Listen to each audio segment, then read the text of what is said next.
Our speaker today is Dr. Lupe Rivera. Dr. Rivera is a visionary nonprofit executive with over 25 years of experience driving sustainable change and advancing social justice in underserved communities. An expert in capacity building, program development and evaluation, fiscal management, and strategic planning, she consistently elevates organizational impact while fostering inclusive environments. She's a proud first-generation college graduate, and as such, Dr. Rivera also holds a bachelor's degree in business administration from the University of Redlands, a master's degree in nonprofit management from Antioch University, and a doctorate in executive leadership and transformation from National University. She's also nationally recognized as a certified nonprofit professional by the Nonprofit Leadership Alliance. Throughout her distinguished career, Dr. Rivera has been honored with the County of Los Angeles Commendation Award, the Whitehead Leadership Award for Academic Excellence, and formal recognition during Hispanic Heritage Month by Assembly Member Mike Gibson. Most recently, she was named Woman of the Month by the San Pedro Chamber of Commerce, where she was celebrated for her outstanding leadership by the Mayor's Office, Supervisor Janice Holland, Assembly Member Al Murichucci, Council Member Tim McOster, and Senator Laura Richardson. Currently, as Chief Executive Officer of Toberman Neighborhood Center in San Pedro, Dr. Rivera is redefining community engagement and service excellence. Under her leadership, Toberman has expanded its suite of programs to address the evolving needs of the community, from housing, food security, workforce development, to educational initiatives, all while forging strategic alliances with local government, businesses, and community organizations. Dr. Rivera's wavering commitment to advancing diversity, equity, and inclusion continues to influence the next generation of nonprofit leadership, ensuring that underserved communities are equipped with the resources, voice, and opportunities needed to thrive. With that being said, it is my distinct pleasure and privilege to welcome transformative leader and champion for diversity, equity, inclusion, Dr. Lupe Rivera. Well, thank you so much. It's such a pleasure to be here again. I think I was here last year. Yes, you did. And I loved it. Again, it's a pleasure to be here. I wrote something because so much has been happening throughout this last fiscal year from 2024 to now.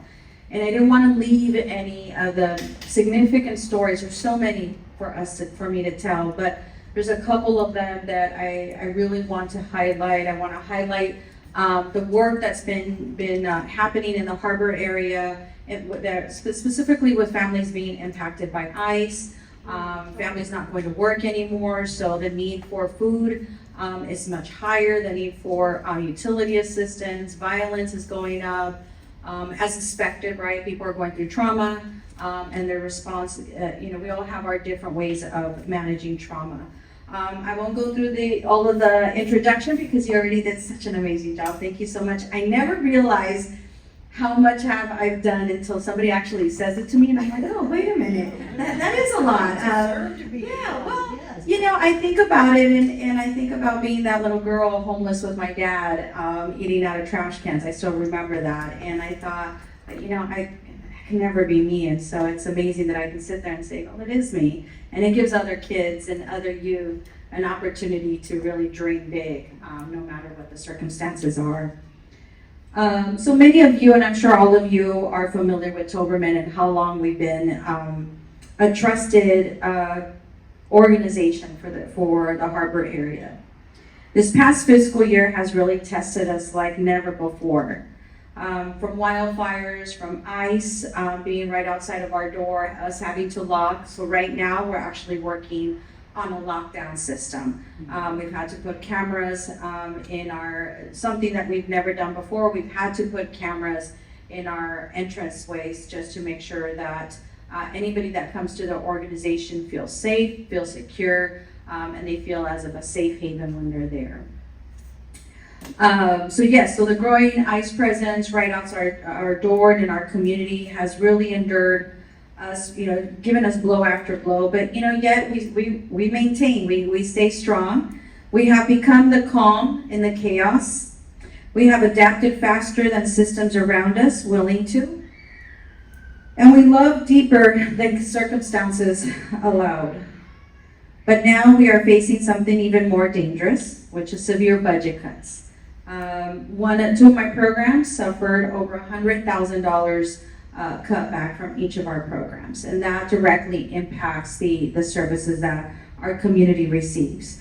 Immediately when federal funding cuts came through, they sent me an email 8 o'clock in the morning, and they informed me that $65,000 were going to be terminated from programming specifically for our food pantry. So there's a lot of budget cutbacks that are really impacting, obviously not just Toberman, but everybody across the board.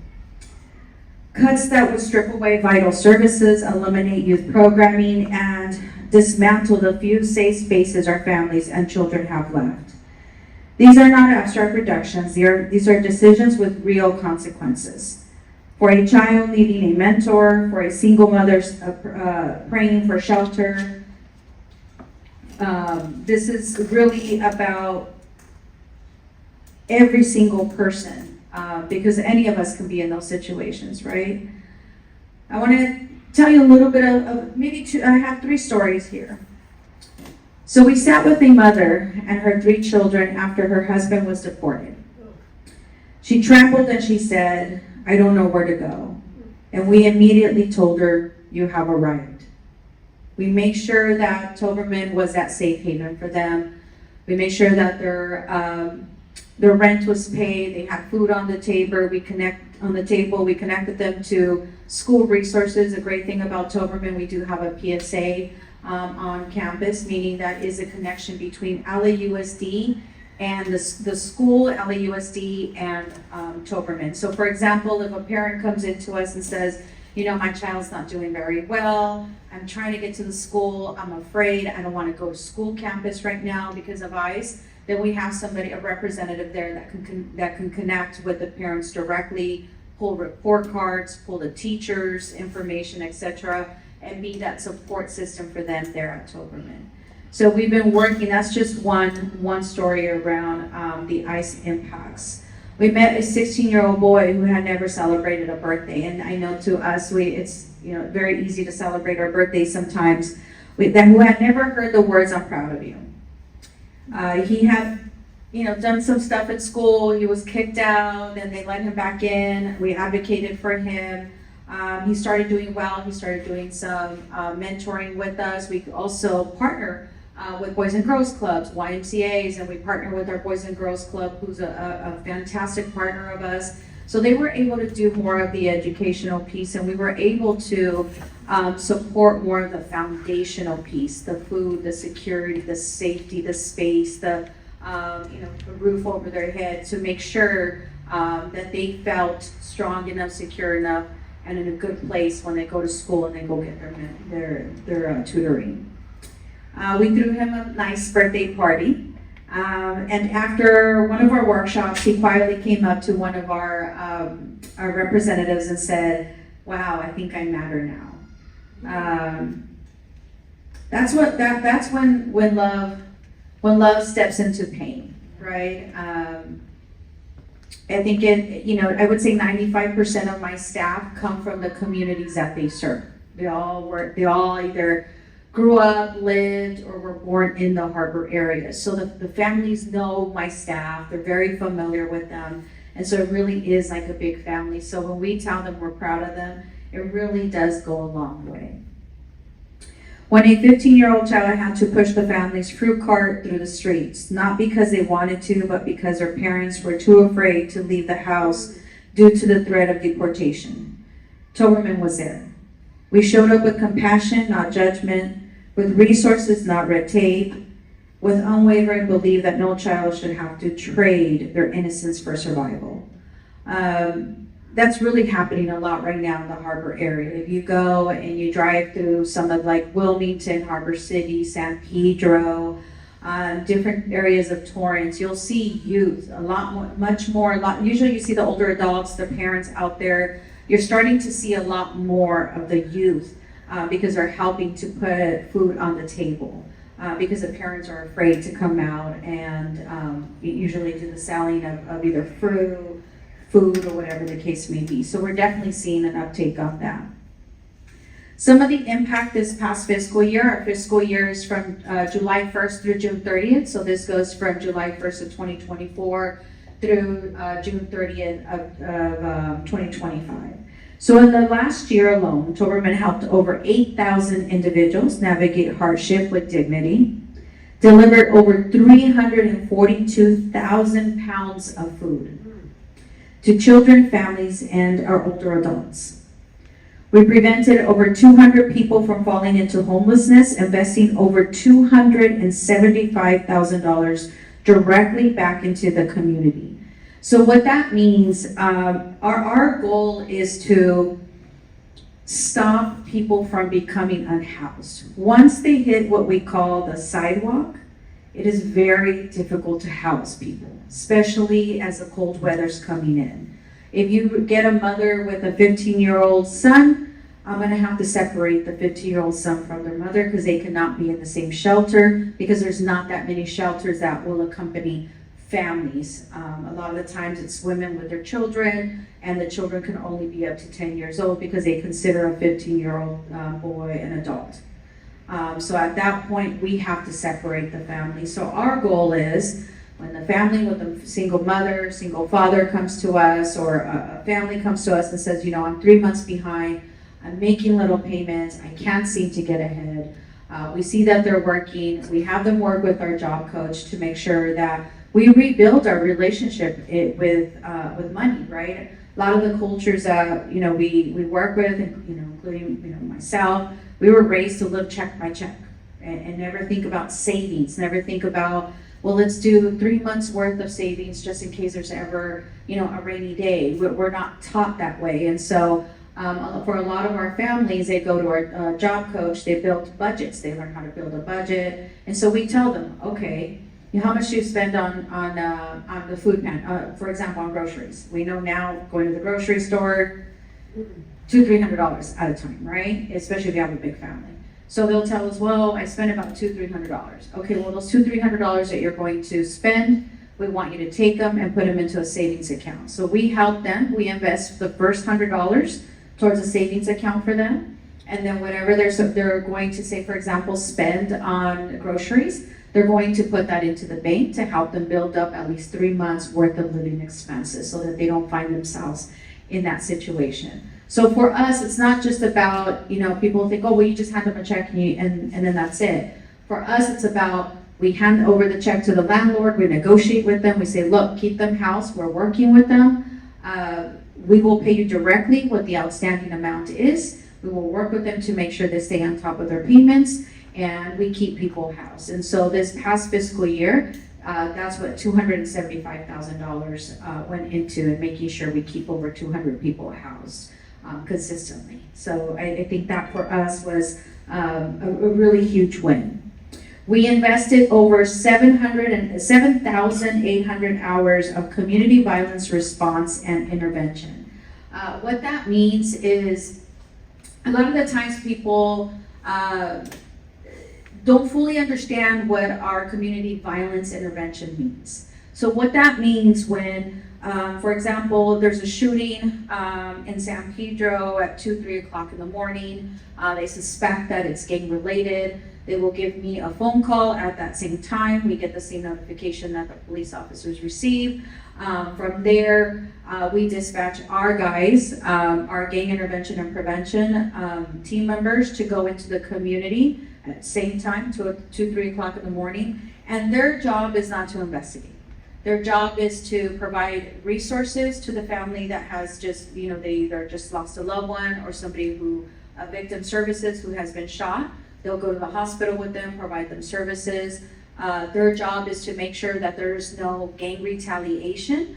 Immediately that information gets out to the opposing gang out in the community, and much more violence can increase. So the goal is to decrease the amount of violence that will come from that shooting, do safe passage, do crowd control, and provide those services. And so we provided over 7,000 hours of community violence intervention and prevention. We're in over 19 schools now throughout the harbor area, ensuring that a lot of the times the principals will call us and say, you know, we're hearing that there's a fight about to happen. I mean, they can't really do much. Their teachers, the principals, they're restricted to how much they can get involved. So they bring us on board to make sure that we're able to talk to any any youth that may be currently active with gangs or are thinking to be active with gangs. So there's a lot of work that goes into the gang intervention and prevention piece. In addition to that, Toberman pivoted, and I think that's what's so amazing about Toberman and its history. We pivot and we adjust to the need. With the wildfires, we packed over 800 emergency kits in under 3 hours. Our office, our organization closed down for 2 to 3 hours, and we came together and bought out all the Dollar Tree stores and everywhere we can go. And bought everything out, and we put the kits together, and we made sure we took care of our first responders as that we're out there fighting those wildfires. In addition to that, we have our summer night lights for summer. If you've never heard about summer night lights, what that is, it was an initiative that was put together at the parks after hours. So it's Thursday through Saturday from 5 p.m. to about 11 o'clock in the evening. And the purpose is to keep families, give them a safe space to go during the summer, especially in very active communities where we may have gang violence that has risen. And a lot of my guys will go and they'll do safe passage there. They'll make sure that the area is nice and safe. We provide all the activities, working in collaboration with the city. So we'll have taco night, we have bingo, we bring in the food pantry, we bring in our thrift store. And a lot of times when we have an overage on the thrift store, what we'll do is we'll have a mobile thrift store. We'll put everything like a nice little thrift store at the parks, and we let people just take for free whatever they need during that time, and it's been very successful. This year we served 2 parks, Wilmington and Harbor City. It went incredibly amazing. A lot of cultural events. People get to go eat for free, have fun, just an overall fun time. I'm incredibly grateful, and I feel blessed to say that there were absolutely no incidents during that time, which is a huge success for us. And so we served about, I would say, maybe a little over 3,000 throughout that time. So we really have a huge impact in the communities and in the areas that we serve. So, you know, in our work, it's not just about programs, it's about presence. What we also do is we have community pop-ups on a weekly basis. Our community pop-ups are not regular pop-ups where we do flyers and we pass them out and we hope that people come. What we do is they're called community pop-ups. So for example, my guys from the Harbor City, they will go into Harbor City because that is their community, and they will put a Toberman tent, and we'll bring case managers out into a sidewalk, and we'll bring free stuff and a food pantry, and we meet community where they're at. A lot of the times people can't come to Toberman, to the actual building where we're at. It can be because of generational gang involvement that they can't come into the San Pedro area. It may be that they may not have transportation. It may be that they're afraid to come out. So we do our best to meet our community where they are all the time. And so we're all, you know, our first approach is community first. We meet them where they're at with a trauma-informed care approach. We do that about on a weekly basis. We do it out in Wilmington, East and West. We do it out in the Harbor City, Torrance Gateway, and of course San Pedro. So it's about showing up even when we're exhausted. People ask me, do you ever sleep? You're always everywhere. I probably don't, right? Especially right now. It's very difficult leading in a space where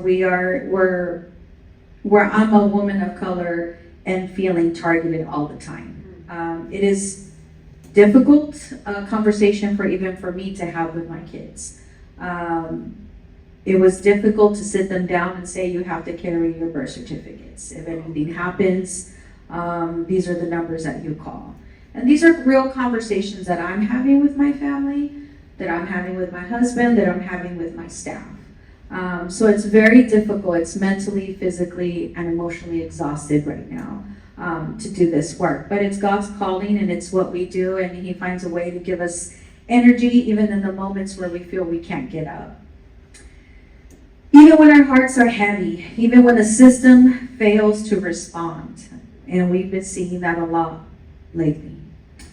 At Toberman, we live that closeness. We don't see brokenness, we see resilience waiting to revive. And we show up every day with the belief that every person is worthy of dignity, love, and a future. But I always say, let me ask you this. What if we stop showing up? What happens if we let these cuts go unchallenged?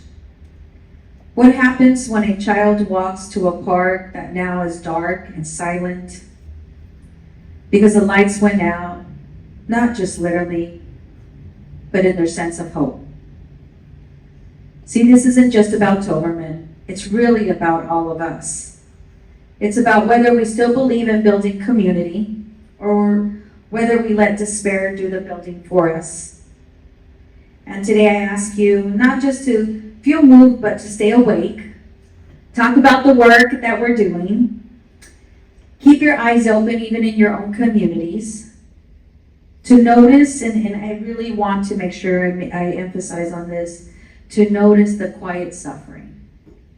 Right? People will ask me often, Lupe, you're always smiling. It looks like nothing's bothering you. And I say, oh my goodness, you have no idea how much I cry during my drive home every day. To recognize the miracles happening in small, sacred ways. Those miracles like when a family comes in and gets their food and you see them incredibly happy, saying, okay, great, we can make it another 2 weeks. These are real people. These are sacred stories. This is holy ground. Where pain meets purpose and where love refuses to look away. And it's absolutely worth fighting for. Because in every kid and every parent that comes in through those doors, I see myself. I see my dad and myself coming in and asking for food. I remember being 5, 6 years old. And it was very different back in the 80s and 90s. If they saw a male go into a food pantry, it was very difficult for him to get food. I remember them telling him, well, you're a man. Why don't you have a job and take care of your daughter? That is something that you will never experience at Toberman. But every kid, every child, every youth, every family, every dad, every mom, every older adult that comes in, I treat them as if they were my grandma, my dad, my mom, my sister, my brother, my uncle, my niece, right? I mean, that's the way to do it. So today I want to thank you for allowing me to share the critical and very important work that's being done at Toberman. In the past 3 years, we have seen a significant impact of the work that we're doing. As you know, Toberman has been around for over 120 years. 90 of those 120 in the harbor area. So our impact goes beyond the food pantry. It really does. People ask me, what's the difference between the Boys and Girls Club, YMCA, and Toberman? We all bring different expertise, and together we are so much more greater. I rely on the YMCA, I rely on the Boys and Girls Club because they're amazing partners and with other partners as well in the harbor area, but we can't do this alone. Toberman does definitely need to exist for another 120 years because it will take a long time to recover from the impact that we're facing now, right? I think I heard somebody tell me, I can't wait till these 3 years over. I said, oh, no, you're gonna have to get rest, because there's gonna be a lot of recovery that's gonna have to happen after those 3 years. People are going to need us probably even more. Our older adults are coming to our facility even more. We're seeing a lot more seniors coming in. A lot of them are losing their benefits. They're making it even more difficult to receive services, and it's heartbreaking. And so we do our best to sit down and even if it's just to read the documents over with them, help them understand what they're receiving. A lot of times they'll just bring their mail to us and say, what is this? How do I apply? We apply for them, and we try to fill in the gaps. If we see that they're not going to get their services immediately, we tell them, okay, let us fill the gaps for you, and then once that comes in, you should be good to go, and you should be receiving regular services. So there's a lot of work still to be done. A lot of needs still out in the community, and again, I'm so incredibly grateful to the United Women of Faith. I hope I said it right, because I've been practicing that for a very, very long time, since you changed your name. So I've been trying to make sure I always get it right. But you are part of that foundation of Toberman, right? And so I want you to be able to walk away feeling proud today of what you all have contributed to the impact of Toberman. This has happened because of you, because of the United Women of Faith and the ongoing prayers.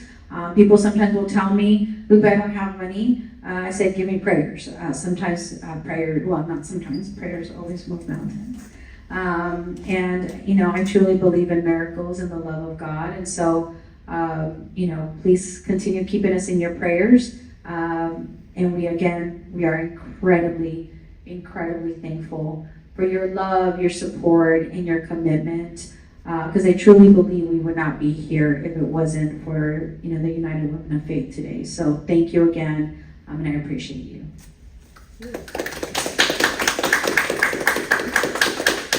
Does anybody have any questions? I have a question. I know you have any, impact on finances.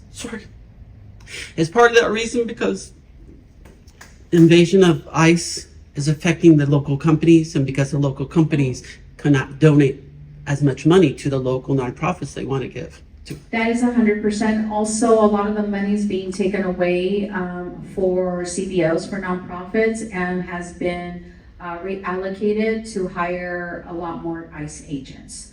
And so that money is being taken away to be funded to the ICE agents. And then also, you hit it right on the mark, people don't want to spend money anymore. People don't want to go out to eat anymore. So businesses are closing. People are being impacted in a very severe way that sometimes we don't hear, right? And yeah, you hit it. Yes, you hit it right on the nail on the head. We are being impacted severely. Unfortunately, because our area, in the harbor area, they use the terminals there to stage for staging. And so they have to go through our cities to get to where they need to get to. So they will, I think in Torrance this past weekend, they took 10 individuals from a car wash, people that were just working, and so it's been very difficult. We do our best to hold back our tears every time we meet with families that have been impacted. We did something special for our back to school drive. What we ended up doing was we went to go hire a lot of the street vendors.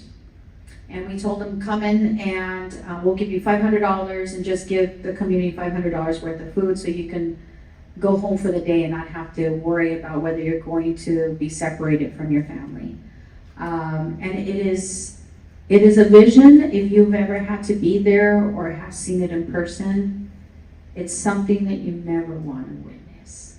It is the worst. I've been in very difficult situations. I've been in situations where I've seen a mother have to bury her child. I've been in it all.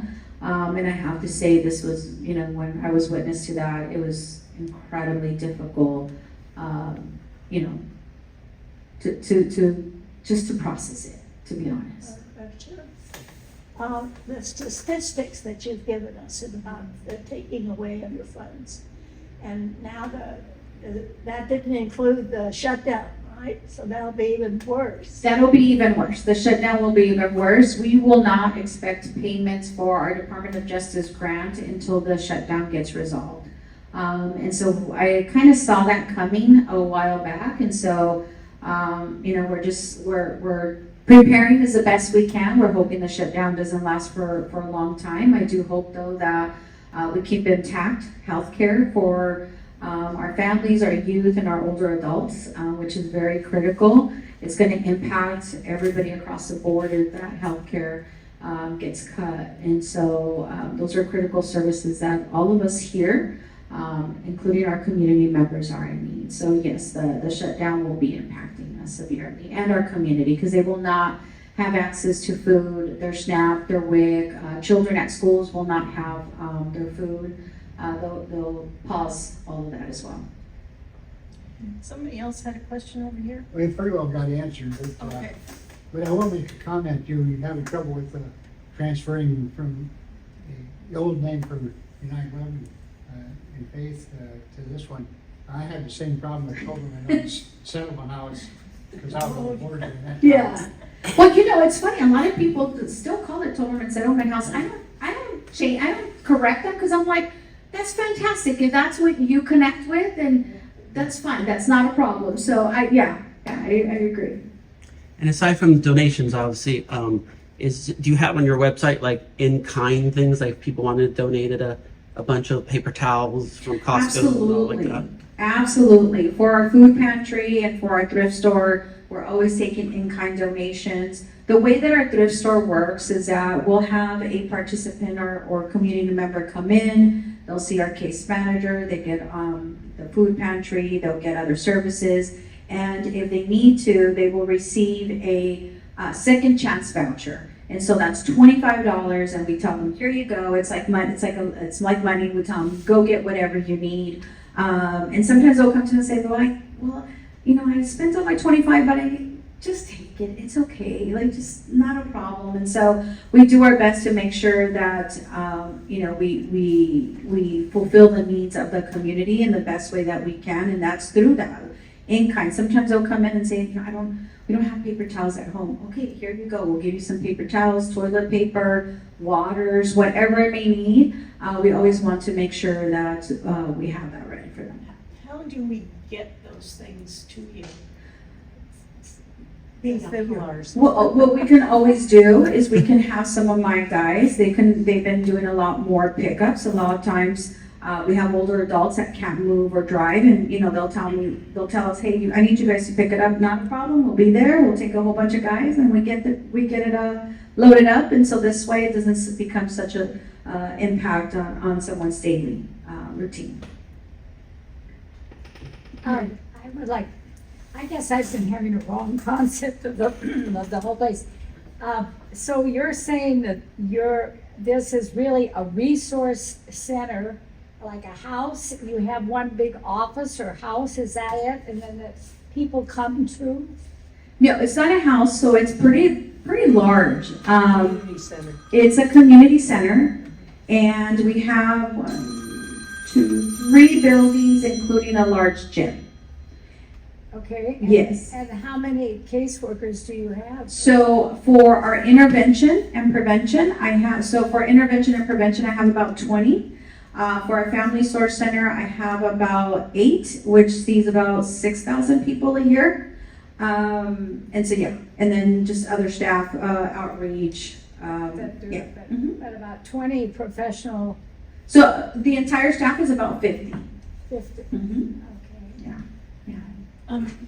There are some envelopes on the table, and if you want to make a financial donation, you can put that here.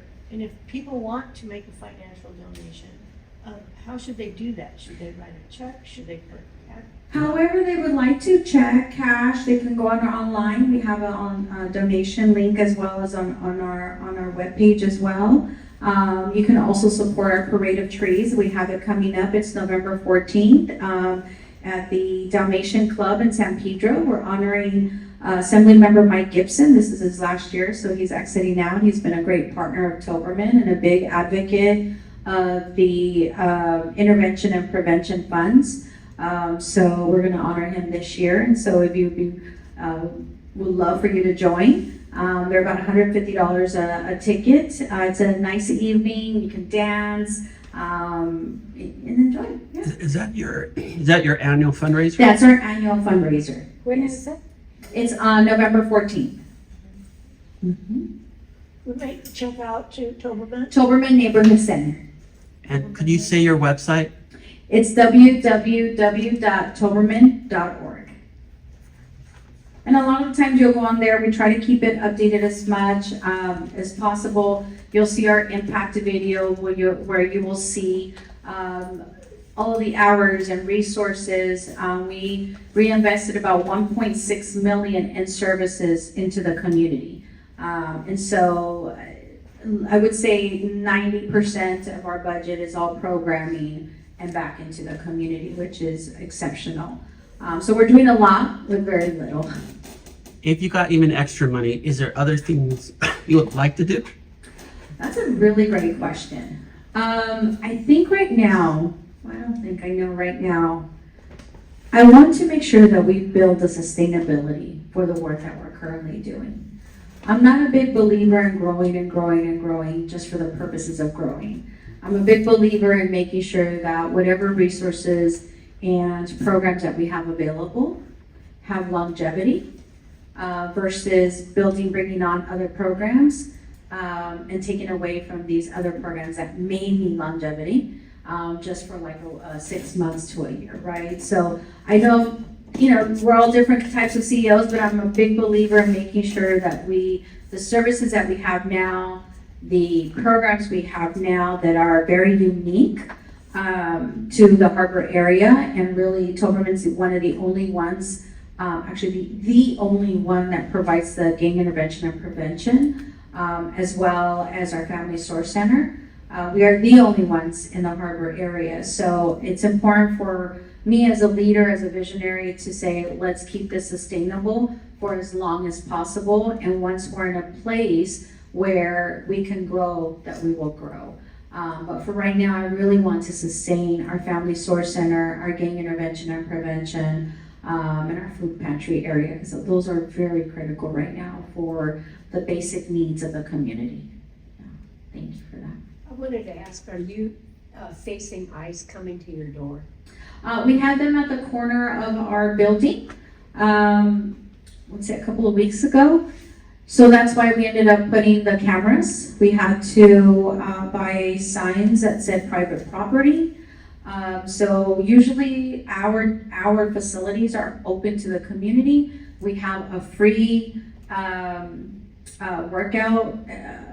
workout gym and treadmills, and it was open to the community. We have a huge gym where people can come and play basketball, volleyball, whatever the case may be. We've had to close everything. We kept our gates open, and now they're closed with private property signs on it. We have an entrance towards the back, and now you have to ring the doorbell in order to come in.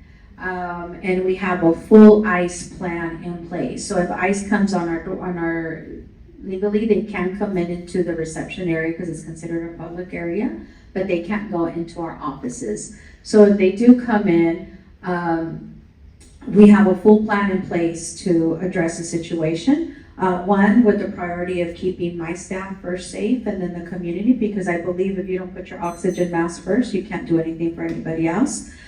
So to keep our staff safe, and if there's any arrests made, it would be myself getting arrested. And the staff already has protocol on what to do if that happens. Wow. Yeah. Can I ask one more time? Should I make the check out?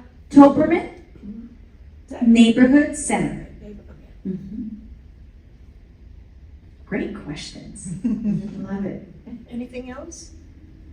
And I do want to take a moment to thank Dolores and Merlin very much for serving as our liaisons here and getting the ball rolling. Thank you very much.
The Los Altos United Women in Faith seeks to nurture women through Christian spiritual formation, leadership development, creative fellowship, and education so that they inspire, influence, and impact local and global communities.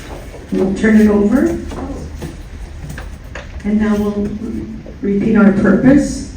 The Los Altos United Women in Faith shall be a community of women whose purpose is to know God and experience freedom as whole persons through Jesus Christ, to develop a creative, supportive fellowship, and to expand concepts of mission through participation in the global ministries of the church.